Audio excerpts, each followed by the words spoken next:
You're listening to YAP, Young and Profiting Podcast, where anything goes if it makes you grow. I'm your host, Hala, and this episode is all about first impressions and cultivating a consistent personal brand. Being good at first impressions and in general, being a more likable person can help you profit in life because you'll always benefit from having people on your side. Episode 1, we're yapping about first impressions. Coming up with an understanding of who you are as a person. This is an inside-out process. These tools have different purposes. It's like a toolbox. Not one tool fits all situations, but for all situations, there's a tool that's going to fit. And then you make sure, through being strategic, that the rest of the world gets it and that they understand the value that you have to bring.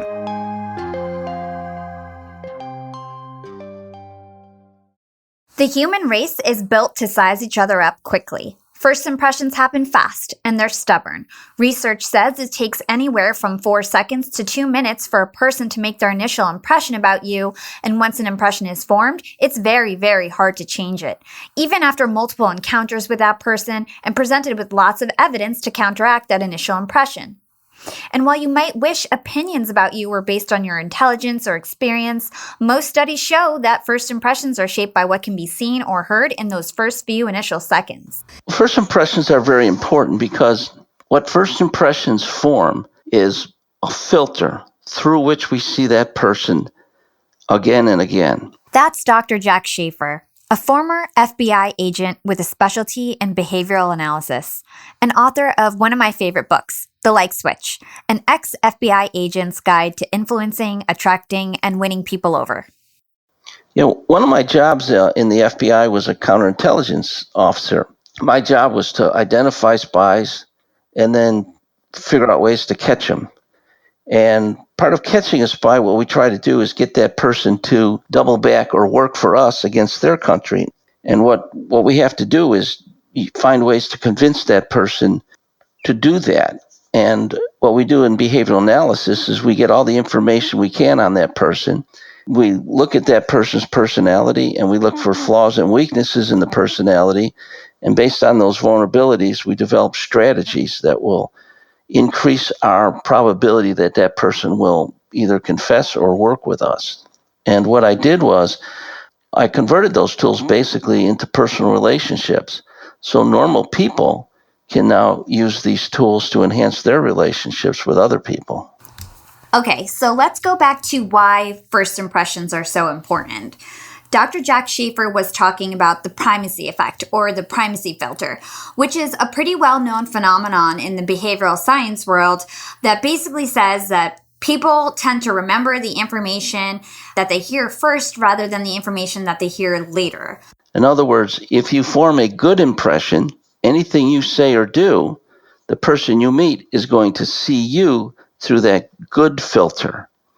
And if you meet somebody and you have a bad first impression, then anything you say or do is going to be interpreted as bad. Impressions of others are based on all the information that we know about that person. In other words, it's based on their traits. The primacy effect says the timing of learning these traits is also important. Essentially, the order in which we discover someone's traits makes a difference to our overall impression of that person. So, starting on the wrong foot when meeting someone new could do a lot of damage. But then I get to thinking, people are smart, right? We have empathy and logic. Wouldn't we naturally want to give people the benefit of the doubt? The fundamental attribution error is a phenomenon that is well known and well documented in psychology. And again, it goes back to the fact that humans are a little bit lazy when it comes to understanding and assessing other people. That's Dorie Clark, who the New York Times describes as an expert at self-reinvention. I'm the author of Entrepreneurial You, Reinventing You, and Stand Out, and an adjunct professor for Duke University's Fuqua School of Business. She's about to give an example of the attribution effect, which is the tendency to believe what people do reflects who they are and defines their character, instead of considering what might be impacting them from an external perspective. Said simply, when we see someone doing something, we tend to think it relates to their personality, rather than the situation the person might be in. This is especially true when the behavior is negative. It would be nice if we could rely on other people to be very thoughtful and rational and generous when evaluating us. And, if we came into work one day and, we were in a bad mood and snapped at somebody, wouldn't it be great if they said, oh, wow, she must just be having, a terrible day. Maybe something happened. But instead, that's usually not how it works, especially if you're first getting to know somebody. Odds are the person is going to say, wow, what a jerk. Who is this person that's, storming through here? She must be moody. And, of course, if someone has a longitudinal basis, if they've known us over time and they know that that's aberrant behavior, then they will be able to judge that and put it in context. But a lot of the time, especially when people are first forming impressions, they aren't going to take the time for that. They are going to, in many ways, assume the worst, and they're going to assume, oh, well, she's this one incident happened that's negative. She just must be a bad person. She just must be a mean person, and that's a tough thing to overcome. So it's very difficult to override the negative primacy of filter, because people always are, number one, they're less likely to see you. They're less likely to be around you because they have negative feelings towards you. And the other thing is, it takes time. You have to constantly meet that person, demonstrate to them that you're not, the person that they thought they first met. So it takes time over and over and over again. And eventually what happens is the person says, oh, when I first met you, I didn't like you. But, after being with you and doing things with you and getting to know you a little bit better, you're not such a bad person. You're not that bad person I thought you were when I met you. And I like you now. But that takes a lot of time. It's a lot easier to have that good first impression where that person says, I met you for the first time and I really liked you. I didn't know much about you, but I liked you. And then once that occurs, that person is seeing everything you say and do through that good first impression. Clearly, first impressions make a difference. People are the gatekeepers in life, and the more good impressions you make, the more likely you'll build healthy relationships that can bring you closer to your goals. And while it might seem overwhelming to have to think about being strategic when meeting new people, after studying the topic and talking with incredible experts like Dorie and Jack, I've realized it really all boils down to just three main elements. The first is presence. This is really about your physical being, your demeanor and approachability, the cues you give off with your body language and your clothes. The second is likability. How well can you make a connection, and can you make it last? How quickly can you get someone to like you? And the third is authenticity. This is really about delivering a consistent impression to the world by understanding who you really are and where you want to be, and then working to close that gap. It's about being and acting like who you're trying to be. And while that might sound phony, in reality, that's one of the only ways you can grow. Now let's unpack all of this and hear what the experts have to say, starting with presence, namely your body language. When we approach one another, we will eyebrow flash each other. So if I approach a person, they're going to eyebrow flash. I'm going to return that eyebrow flash. The eyebrow flash is a 1/64th of a second, quick up and down raising of the eyebrows. And that just it's a long distance signal that tells that person, I'm not a threat. The second friend signal is the head tilt. When you tilt your head to one side or the other, you expose your carotid artery. And when you're telling that person, basically, I trust you enough to expose a very vulnerable part of my body. So that's sending a friend signal. And a lot of people who own dogs will recognize this when they enter the home after they've been gone for a while. The dog will sit there and tilt its head, or the dog will flip over on its back and expose its underbelly. And those are just friend signals that that dog is telling the owner, I'm not a threat, because they are exposing their vulnerable parts of their body. In body language, there are some standard principles. Ultimately, confidence is a winning emotion to convey in almost any circumstance. People like to be around confident people. They relate to them better. It will serve you better as you build a relationship. And so marks of confidence include things like having an open body posture, not having your body hunched down, not crossing your arms, but maintaining a pretty open frame with your shoulders back. So the last one is the smile.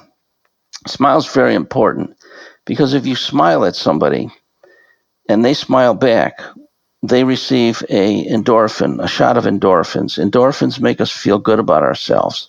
So if I smile at somebody and I'm getting a shot myself of endorphins, so I feel good about myself, but more importantly, I'm making that other person feel good about themselves. So these combination of friend signals are how we communicate initially before we even open our mouths. And it's critical that we do these things to let the person know that we are, in fact, not a threat to them. There's a lot of variations of a smile. If you want to look intelligent and less friendly, you smile, but you kind of half smile. And that gives the impression that you're intelligent and competent. But if you want to look friendly, you give people full smiles. So you look more friendly, but a bit less competent. To recap, when meeting new people, we want to send friend signals that show that we're not a threat. According to Dr. Jack Schafer, this includes an eyebrow flash, a head tilt, and a smile. Dorie Clark mentioned portraying a confident body language, but that's easier said than done. There are, however, tricks that can help you get in a confident mood. Take, for instance, power posing.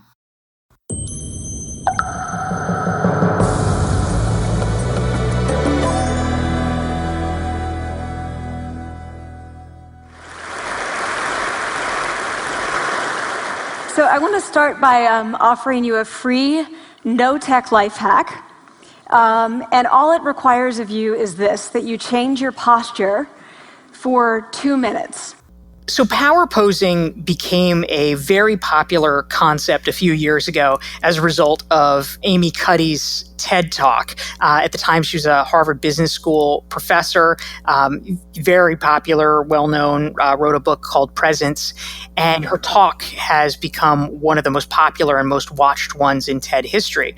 She described research that she and her colleagues did about so-called power posing, which is where you assume a posture of that's essentially sending signals of dominance or power in some way. So there was the Superman, where you have your legs shoulder width apart and you're flexing your biceps.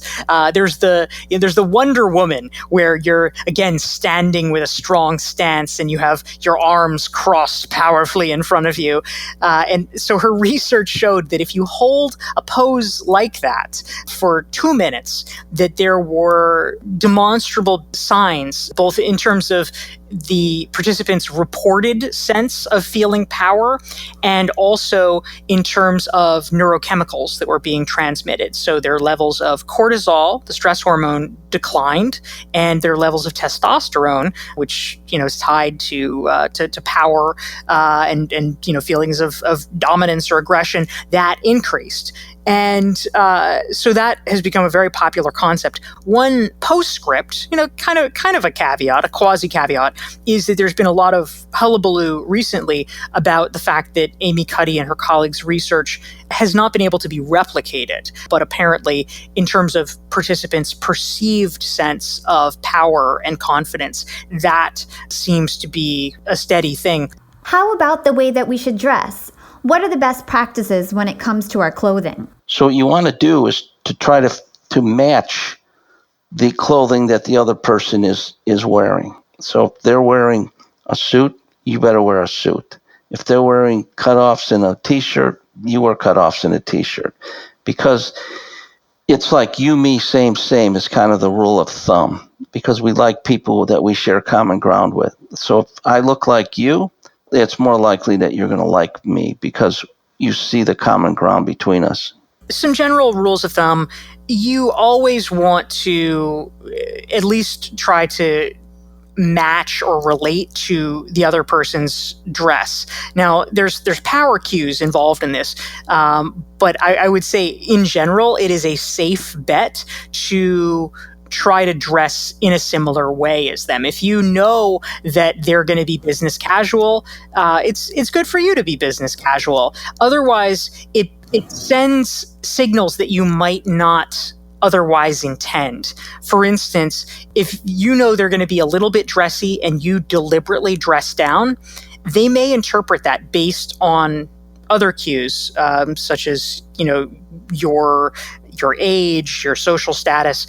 They might, if you're younger and less powerful, they might view it that you just don't have a clue. Oh, she doesn't understand the norms here. She's out of touch. Why did she dress in this radically casual way when everyone else knows this is a serious business environment? So I think you're often far better just trying to meet the other person where they are when it comes to how they will be dressing in a given environment. Here's a fun fact. According to psychologists at the University of Kansas, you can accurately judge a person just by looking at their feet.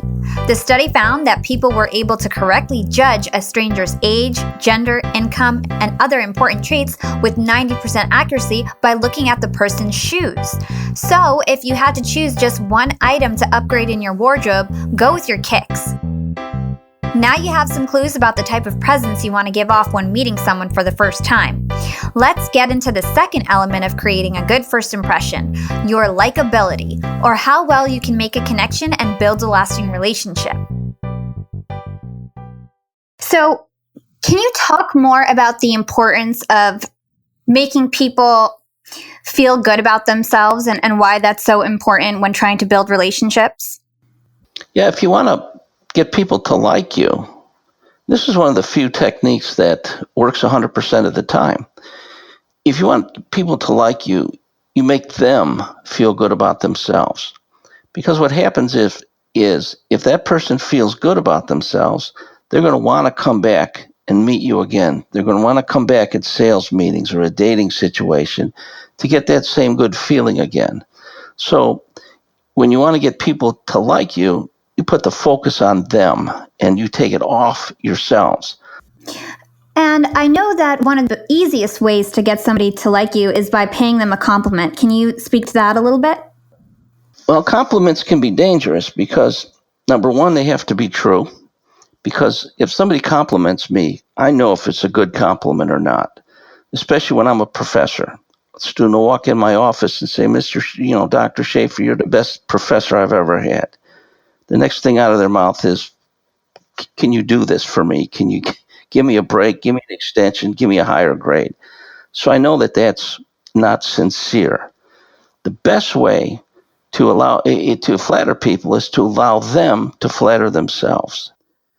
The golden rule of friendship is we always want to make that other person feel good about themselves. We can do that with empathic statements. Empathic statements are nothing more than putting the focus on that other person. You're going to take what that person says, what they do, or how they feel. You're going to use parallel language, and then you're going to mirror that language back to them. And that keeps the focus on them, and they feel like that you truly do understand what they're saying and how they're feeling because you're reflecting it back on them. A good way to construct empathic statements is so you feel this way, so you're happy, so you've done this. That keeps the focus on the other person. And when you get good at keeping the focus on the other person, you want to then, you could get rid of the so you. And I practice this, all the time. If I'm getting on the elevator at school and I see a student that's very happy, I'll just look at the student and I'll say, you're having a good day. And they typically will respond, yeah, I studied real hard for a test and I passed it. And then you could use another empathic statement. So your hard work paid off. And what you're doing is two things: the empathic statement, which lets that other person know that somebody's listening to them, and also you're allowing that person to flatter themselves. They'll say, yes, I did work really hard on that, and they'll give themselves a slight pat on the back, and they feel good about themselves just with that first 30-second encounter, and then they will like you because of that. When you first meet a new person, job one is establishing commonality with them. In my book, Standout, I interviewed Robert Cialdini, one of the leading thinkers about influence and persuasion, and he said that this is the most important first step that you can take, because fundamentally, people, when they meet you, are filtering you into a category of us or a category of them. And you want to be an us, right? You want to make a connection. You want them to feel like this is somebody I can relate to. This is somebody I can do business with. This is someone like me. And so if you can find some way that you have something in common, even if it's not a profound thing in common, maybe it's that you live in the same neighborhood, maybe you're from the same state originally, maybe you went to the same college, maybe you both like a certain sports team, maybe you both have dogs, whatever it is, if you can identify something as quickly as possible that bonds you together, that becomes the start of your ability to form a deeper relationship and a deeper connection. And what do you say is the best way to practice without, sort of embarrassing yourself?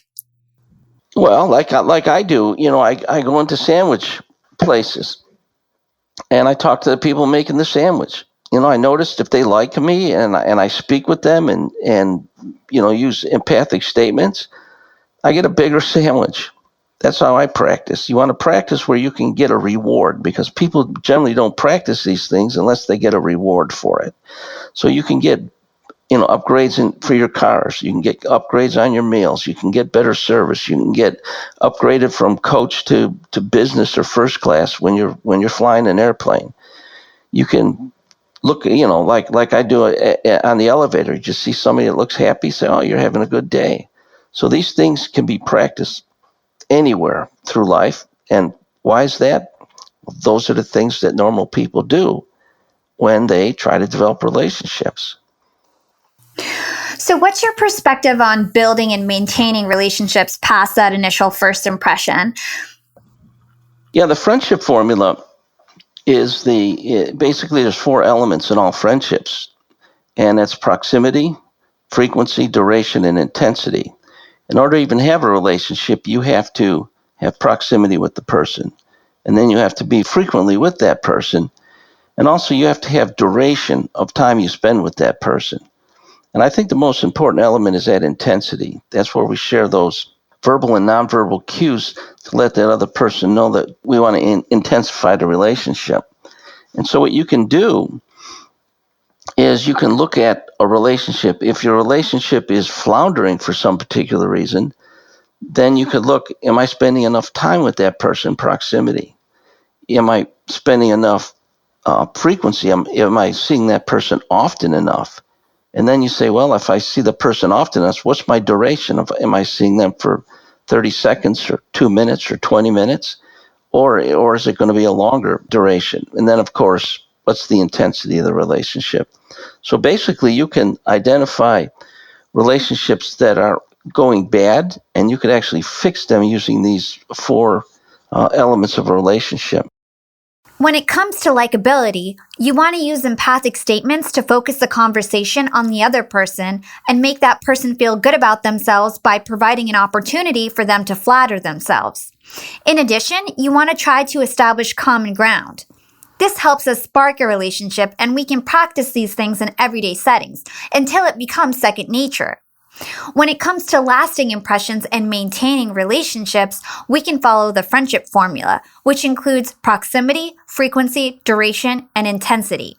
We can evaluate relationships based on these levers and increase areas that may be weak to improve the health of a relationship. And now, on to the third element for good impression management: authenticity. This is about being consistent with the impressions you give off to the world.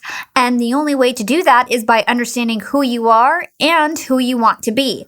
Let's hear what Dorie and Jack have to say about this. Yeah, the other thing first impressions can do is they can hurt you through a third party. So what you want to do is you want to make sure you make good impressions with everybody, because if a friend walks up to me and says, "You're going to meet this person, and I don't like that person. He's not a good person. He's not very trustworthy." So when I finally meet that person, my friend has already set up that primacy filter as a negative. So when I see that person, I'm already going to have a negative impression of that person. But if that person comes, to me first and says, "You're going to meet this person, and they're friendly, they're gregarious, you're going to really like them." When I finally meet the person, I'm going to have that primacy set up that it's going to be a good first impression. So anything that person says or does, I'm going to see it through that good filter. So it's important that you make good first impressions on all people, because they could act as your ambassadors. Why do you think it's so important to understand yourself and, your goals and who you want to be and where you want to go in order to make a good first impression? Well, as the saying goes, if you don't know where you're going, then any destination is fine, right?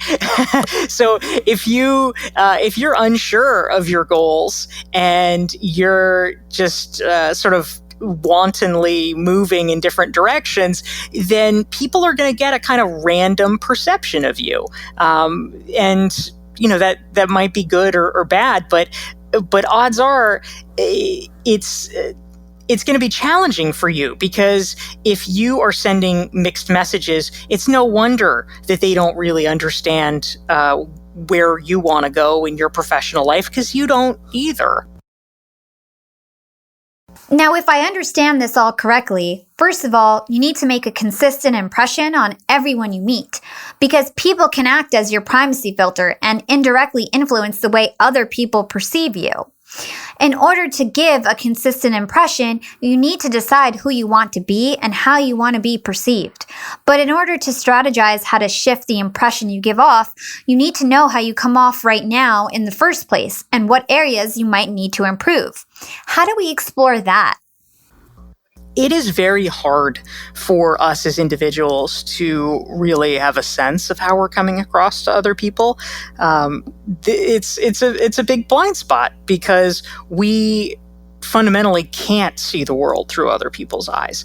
So there are, however, workarounds where you can get hints about what other people see. One is to get feedback from your friends and colleagues. Now, it might sound a little intimidating, but I actually, in my book, Reinventing You, have a kind of quick life hack version that's pretty low key. And that's something I call the 3-word exercise. And basically what you do is that over the course of a few days, you reach out to about half a dozen colleagues and you ask them a very simple question, which is, if you had to describe me in only 3 words, what would they be? And you listen, you write them down so you don't forget them. But guaranteed, you're going to start to see patterns as you get the 4th, the 5th, the 6th person telling you about yourself. And odds are it's not going to be shocking, surprising information. You're probably going to hear words that make sense to you. It's things you might have thought about yourself. But the interesting part, and the reason that this is valuable, it's not that they're telling you something you've never thought about. What they are telling you is something that structurally we are just incapable as individuals of knowing, which is, what is it about us that other people perceive as being most unique? That's the interesting part, because that's what they remember. That's what stands out. How are you different from other people? Now, what if, you get this feedback and the theme is negative? Maybe lazy comes across as a theme. What would you do then? What's your next steps if you find that your perception is negative? Interestingly, I am willing to bet that will almost never happen. and here is why. That's not to say there aren't lazy people in the world, but the problem is almost always the reverse, which is that instead of people being, frank and honest with you, they might sugarcoat it. The situation that you're far more likely to encounter is that they won't tell you the bad stuff. They'll be totally honest about the good stuff, of course. I mean, why wouldn't they? But they might try to go a little easy on the negative traits.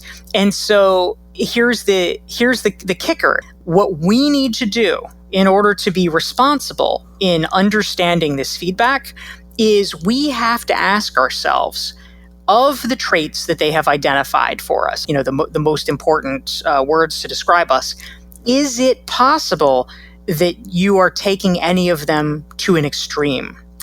And the reason this is the question is that almost always our weaknesses are simply strengths over-applied, right? They're intimately tied in with what's good about us. You're so creative. You're such a great conceptual thinker.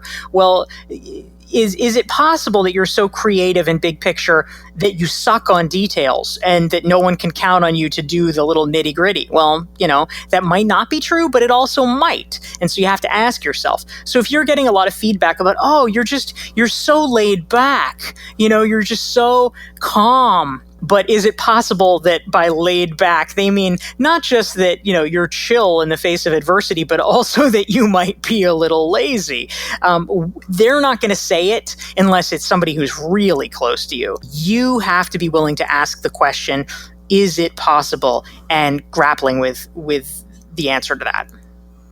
You now have the tools to put the best you out to the world. The question is, do you have the confidence to go out and use them? I think the biggest roadblock people have is feeling like an imposter. What would you say to somebody who said that using these types of tactics and strategies are dishonest or trying too hard? Well, they're not dishonest and it's not trying too hard, because all these things that we talked about today are things people normally do when they want to begin a relation with somebody or they want to continue a relationship with somebody. These are natural things that occur. We do these things all the time. And all we're trying to do is get those people that are not aware of these social cues or these social rapport building techniques to become aware of them and to use them, because that's what people naturally do. Broadly speaking, I don't think that there is anything inauthentic or manipulative about having strategy in your life. If that were the case, having a career goal would be manipulative. Where do you want to be in 5 years? Oh, in 5 years, I'd like to be, the vice president. Oh, so fake, so manipulative. I mean, what we're essentially talking about is not the caricature version, which is, what does the world want me to be? And how can I pretend to be more like that? That is the opposite of good personal branding. What we are talking about really is instead coming up with an understanding of who you are as a person. This is an inside-out process where you understand who you are, and then you make sure through being strategic that the rest of the world gets it and that they understand the value that you have to bring. It's really about removing the static from the channel so that the real message can get through and so that people are not misinterpreting you, so that they really understand what you have to bring to the table so that your talents are not overlooked. To me, that is the opposite of manipulation. It is the opposite of fakery. It is instead enabling people to see who you really are and see why that's valuable. This concludes the First Impressions episode, brought to you by Yap, Young and Profiting Podcast, where anything goes if it makes you grow. A special thanks to Dr. Jack Schafer and Dorie Clark for their wisdom and time. This episode was mixed by John Sparks and music produced by Harry Fraud. Wishing you the best of luck on your next first impression. Thanks for yapping with me. This is Hala, signing off.